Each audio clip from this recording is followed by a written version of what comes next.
देश में लोकसभा का चुनाव चल रहा है। 4 चरण के लिए मतदान हो चुके हैं। 5वें चरण के लिए जोर शोर से प्रचार शुरू हो गया है। मुद्दों की बरसात हो रही है, लेकिन अब इस मुद्दे में बुलडोजर की भी एंट्री हो गई है। यानी आज की एक और बड़ी खबर, पीएम मोदी ने विपक्ष पर हमला करते हुए कहा कि अगर समाजवादी पार्टी कांग्रेस की सरकार आई तो राम मंदिर पर यह बुलडोजर चलवा देंगे। इसके साथ ही उन्होंने विपक्ष को सीएम योगी से बुलडोजर चलवाने की ट्रेनिंग लेने की नसीहत भी दी।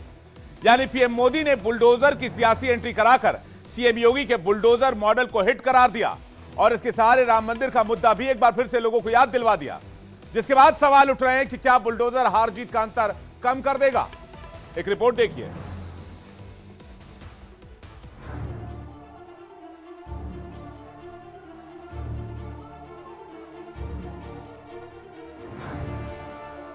लोकसभा का चुनावी समर अब भीषण रण में बदल चुका है।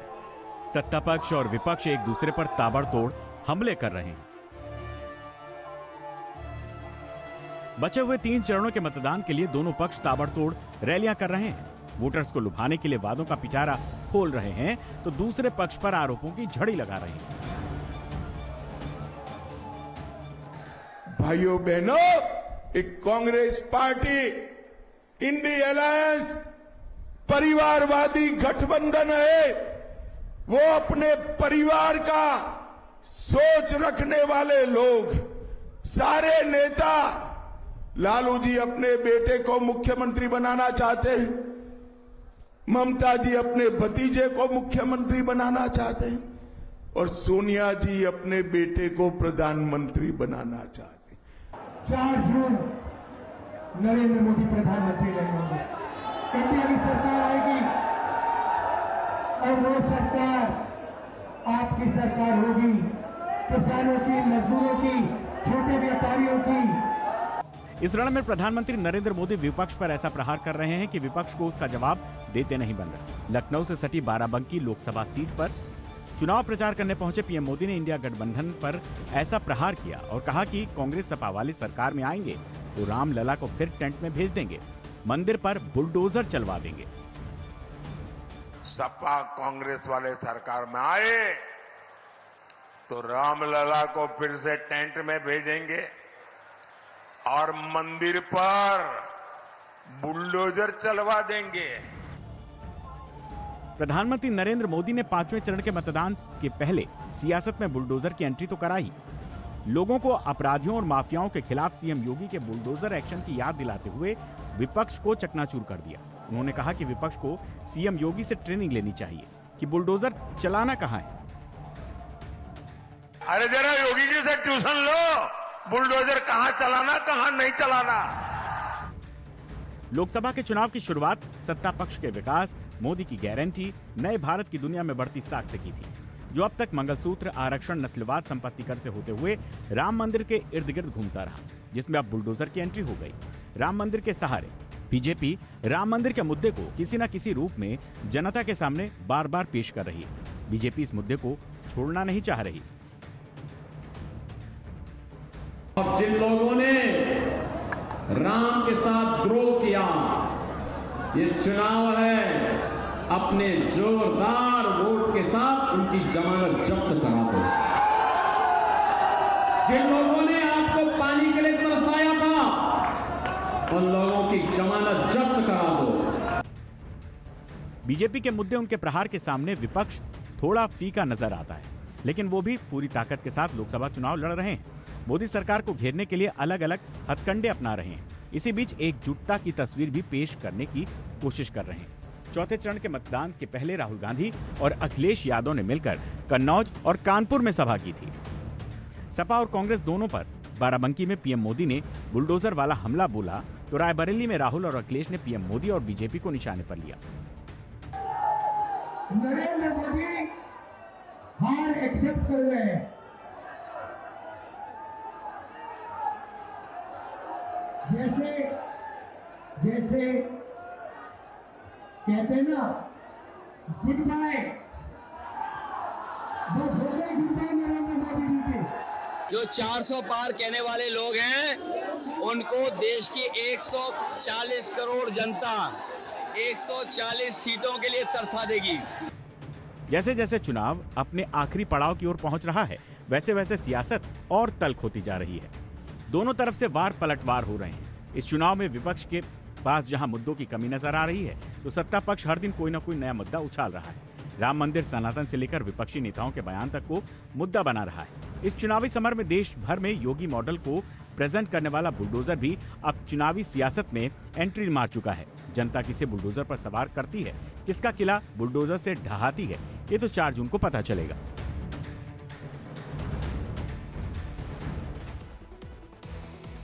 अब ये सीएम योगी का बुलडोजर फॉर्मूला क्या है जिसकी प्रधानमंत्री भी तारीफ कर रहे हैं, और कैसे इस बुलडोजर फॉर्मूले से उत्तर प्रदेश की बाकी बची हुई 41 सीटों को लॉक किया जा सकता है, मैं बताता हूं आपको। पीएम मोदी ने बुलडोजर की एंट्री कराकर यूपी के बाकी बचे रण को मजेदार बना दिया है। बुलडोजर को सीएम योगी आदित्यनाथ से जोड़कर देखा जाता है। तो आपको बुलडोजर का ये फॉर्मूला भी, जो योगी का फॉर्मूला है, वो भी बता देते हैं। बुलडोजर से अपराधियों के खिलाफ जीरो टॉलरेंस की नीति बात की जाती है। पुलिस को अपराधियों के पीछे लगाया और बुलडोजर की कार्रवाई के लिए फ्री हैंड दिया, जिससे अपराधियों और माफियाओं की कानूनी संपत्ति पर कानूनी कार्रवाई की गई, उनकी संपत्ति पर चोट किया गया। अवैध कब्जों पर बुलडोजर चलवाया गया, अपराधियों के अवैध निर्माण को ढहाया गया। उत्तर प्रदेश में रायबरेली का सियासी दंगल अलग ही शवाब पर है। अगर एक तरफ बुलडोजर की बात हो रही है तो उत्तर प्रदेश में चर्चा रायबरेली को लेकर भी है। रायबरेली में पूरा गांधी परिवार इतना व्यस्त है कि शक्ति प्रदर्शन, एकता प्रदर्शन से लेकर एल्बम कार्ड और इमोशनल कार्ड सब खेला जा रहा है। वजह है कांग्रेस की सियासी परंपरा को, सियासी जमीन को हर कीमत पर बचाना, जिसके लिए आज उत्तर प्रदेश में रायबरेली में सोनिया गांधी को भी मैदान में मोर्चा संभालना पड़ा। मेरा सब कुछ आपका दिया हुआ है, तो भाई और बहनों, मैं आपको अपना बेटा सौंप रही हूँ। आज सोनिया गांधी चुनाव प्रचार करने आए। रायबरेली में सोनिया ने ना तो वोट मांगा और ना ही पार्टी का प्रचार किया। अपने 6 मिनट 30 सेकंड के भाषण में उन्होंने सिर्फ इतना कहा कि वो अपना बेटा रायबरेली को सौंप रहे हैं। आज रायबरेली अपने अलग अंदाज में, आज रायबरेली में दिग्गजों का जमावड़ा था। आज रायबरेली में अपनी सारी अस्वस्थता को दरकिनार करते हुए सोनिया गांधी पहुंची। आज रायबरेली में देश के गृहमंत्री अमित शाह भी। रायबरेली कांग्रेस के लिए प्रतिष्ठा है। रायबरेली गांधी परिवार का गढ़ है। रायबरेली फिरोज गांधी से लेकर सोनिया गांधी की कर्मभूमि रही है, और यही वजह है कि रायबरेली जीतने के लिए कांग्रेस ने एड़ी चोटी का जोर लगा दिया है। रायबरेली में एक मंच पर सोनिया गांधी, प्रियंका गांधी और समाजवादी पार्टी के मुखिया अखिलेश यादव मौजूद थे। हाथों में हाथ डालकर दोनों ही पार्टियों ने रायबरेली की जनता के सामने गजब की एकजुटता दिखाई। ये जो समय समय पर बुलडोजर लेकर के चलते थे, बताओ अपने वोट का बुलडोजर चलवाओगे कि नहीं चलाओगे? रायबरेली के ऊंचाहार में आज अमित शाह ने चुनावी रैली की। उन्होंने रायबरेली की जनता से पूछा कि वो रायबरेली को किसको जिताना चाहते हैं।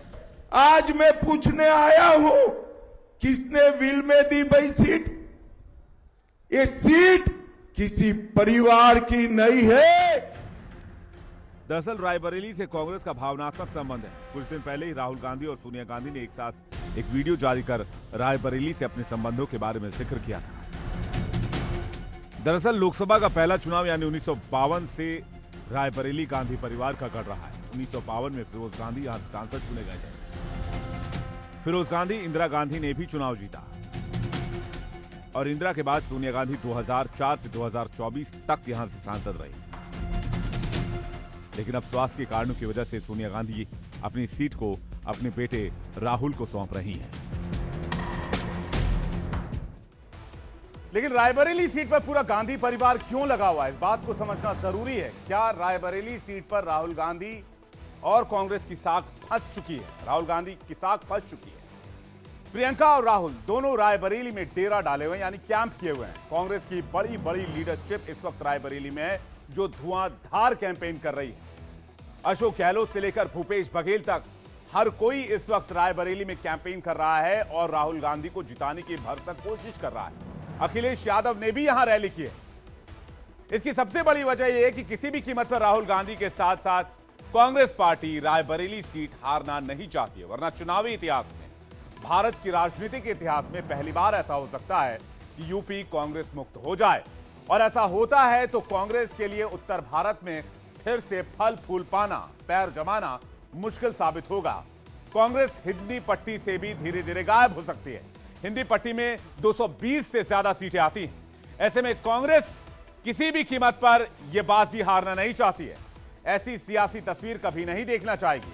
तभी तो संगठन की ताकत के साथ साथ राहुल गांधी केवल इस सीट के लिए मां के प्यार दुलार के साथ इमोशनल कार्ड भी खेल रहे हैं। लेकिन यह राजनीति है, यहां वोटर्स को लुभाने के लिए सब कुछ जायज है, लेकिन फैसला वोटर्स का होता है और वोटर ही बटन दबाता है।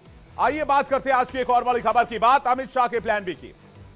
देश 4 चरण के लिए मतदान कर चुका है, अब केवल 3 चरण के मतदान बाकी हैं। ऐसे में बीजेपी 400 पार के नारे पर कायम है तो विपक्ष के अलग अलग नेता किसी सेफोलॉजिस्ट की तरह बीजेपी को अलग अलग सीटें दे रहे हैं।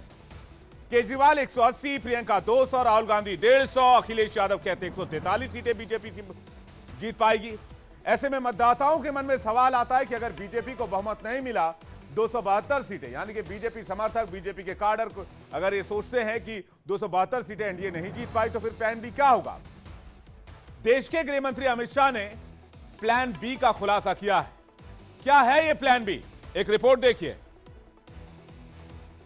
राजनीति के चाणक्य माने जाने वाले अमित शाह ने आखिर क्यों की प्लान बी वाली बात। 400 पार का नारा देने वाली बीजेपी को चुनाव में मामला खटपट नजर आ रहा है क्या?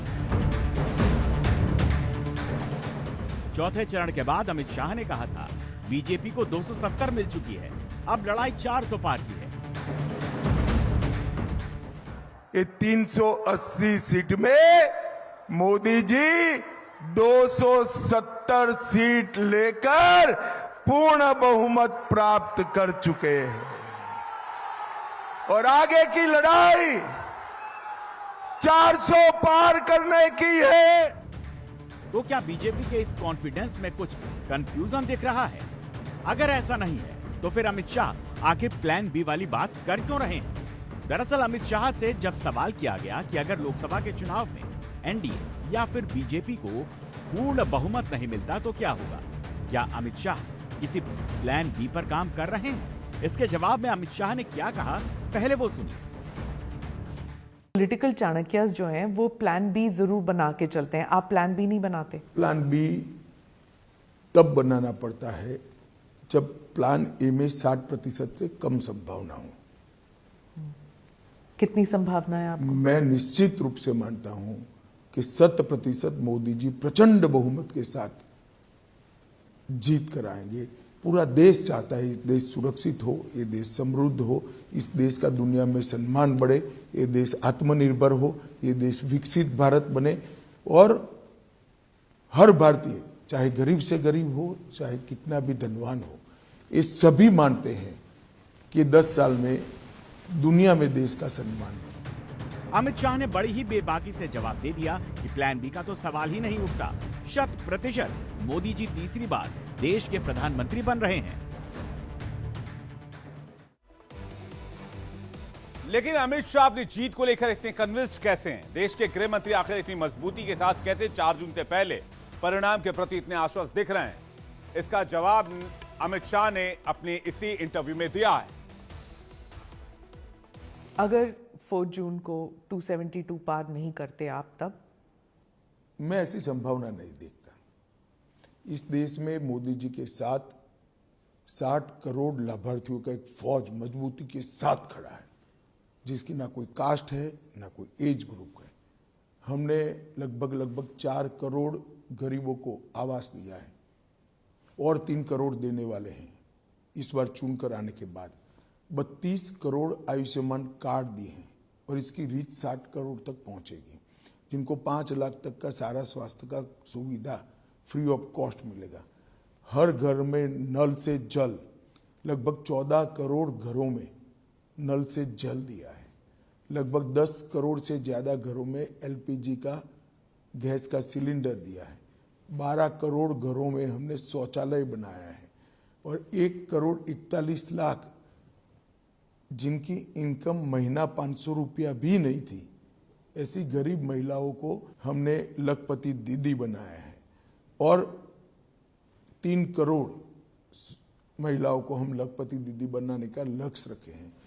पीएम किसान लगभग 11 करोड़ किसानों को हर साल हम 6,000 रुपया सीधा इसके बैंक अकाउंट में देते हैं और हर गरीब को हर महीना प्रति व्यक्ति प्रति माह 5 किलो अनाज फ्री ऑफ कॉस्ट देते हैं। ये 60 करोड़ गरीबों ने पूरी चुनाव प्रक्रिया, देश के अर्थतंत्र, इसमें अपने स्टेक ही नहीं सोचे थे। यह बात साफ है कि भारतीय लोकतंत्र में पिछले 10 साल के शासन में पीएम मोदी ने जाति धर्म से अलग अपना एक लाभार्थी वोट बैंक बनाया है, जिसको डिस्क्राइब करने के लिए पीएम मोदी के ज्ञान फॉर्मूला को भी आपको देखना होगा, जिसमें वो गरीबों की, युवाओं की, अन्नदाता यानी किसानों की और नारी की बात करते हैं। लेकिन ये लाभार्थी वोटर बैंक कितना बड़ा है, वोट बैंक कितना बड़ा है, जिसके आधार पर अमित शाह बड़ी जीत का दावा कर रहे हैं। अमित शाह ने एक मोटा मोटे आंकड़ा आपको दिया, वो इसके बारे में उन्होंने आपको बताया, लेकिन इस आंकड़े को अगर डिटेल से देखेंगे तो स्थिति पूरी तरह से क्लियर हो जाएगी। पीएम किसान सम्मान निधि से 11 करोड़ किसानों को फायदा हुआ है। उनके खाते में सीधे तौर पर 6,000 रुपए सालाना भेजे गए हैं केंद्र सरकार के जरिए। 28 फरवरी 2024 को 16वीं किस्त भेजी जाएगी। इसके अलावा आपको बता दें कि पीएम जनधन खाता योजना के जरिए मोदी सरकार ने 50 करोड़ से अधिक खाते खोले हैं, जिन पर 34 करोड़ रुपए कार्ड जारी किए गए हैं, जो 2 लाख रुपए का दुर्घटना बीमा कवर प्रदान करते हैं। खाते के साथ डेबिट कार्ड मिलता है, 10,000 तक ओवरड्राफ्ट की सुविधा मिलती है। भारत सरकार ने गरीब परिवारों को आर्थिक लाभ देने के लिए प्रधानमंत्री आवास योजना की शुरुआत की है। अभी तक 4 करोड़ परिवार को पक्के मकान दिए जा चुके हैं। इसके लिए सरकार 2.5 लाख की आर्थिक मदद करती है। 23 सितंबर 2018 को रांची, झारखंड में विश्व की सबसे बड़ी स्वास्थ्य बीमा योजना प्रधानमंत्री जन आरोग्य योजना की शुरुआत की गई। कैंसर और हृदय रोग यानी कि दिल की बीमारी जैसी गंभीर बीमारियों सहित 1300 बीमारियों को इसमें शामिल किया गया है। इस योजना से करीब 50 करोड़ लाभार्थी जुड़े हुए हैं। हर परिवार को हर साल 5 लाख रुपए का स्वास्थ्य बीमा दिया जाता है। महिला उद्यमियों को सशक्त करने के लिए पीएम मुद्रा लोन योजना 2015 में शुरू की गई, जिसके जरिए 1 करोड़ 12 लाख रोजगार सृजन किया गया है। 10 लाख तक का लोन इसमें सरकार देती है। वित्त मंत्री ने अपने बजट भाषण में इसमें जानकारी देते हुए बताया था कि इस योजना के तहत अब तक 43 करोड़ के लोन मंजूर किए गए हैं और 22.5 लाख करोड़ का लोन दिया गया है। गरीबों के घरों में एलपीजी जैसे सुरक्षित ईंधन से खाना पके, इसके लिए केंद्र सरकार ने प्रधानमंत्री उज्ज्वला योजना की शुरुआत की। इस योजना का दायरा बढ़ते बढ़ते 10 करोड़ घरों तक पहुंच गया है। इसके साथ ही पीएम मोदी ने बिजली बिल जीरो करने के लिए सोलर योजना लॉन्च की है। जन कल्याणकारी योजनाओं को अगर वोटों से कंपेयर करें तो आंकड़ा सामने आता है। 2014 से 2019 तक 5 साल में हर 15 दिन में एक योजना लॉन्च की गई। 133 योजना मोदी सरकार ने लॉन्च की थी। योजनाओं के दायरे में 50 करोड़ लाभार्थी थे। जीडीपी का 3% लाभार्थी योजना के तौर में खर्च हुआ। इसी लाभार्थी वोटर के जरिए बीजेपी ने 2014 की चुनावी सफलता में सुधार करते हुए 300 का लक्ष्य हासिल किया था, 300 पार का लक्ष्य हासिल किया था 2019 में। और 2019 से 2024 तक लाभार्थी की तादाद बढ़कर 60 करोड़ हो गई है, जैसा कि गृह मंत्री अमित शाह भी बता रहे हैं। ऐसे में बीजेपी मान रही है कि इस बार ये लाभार्थी वोटर एनडीए को 400 के पार जरूर ले जाएगा और आसानी से ले जा सकता है।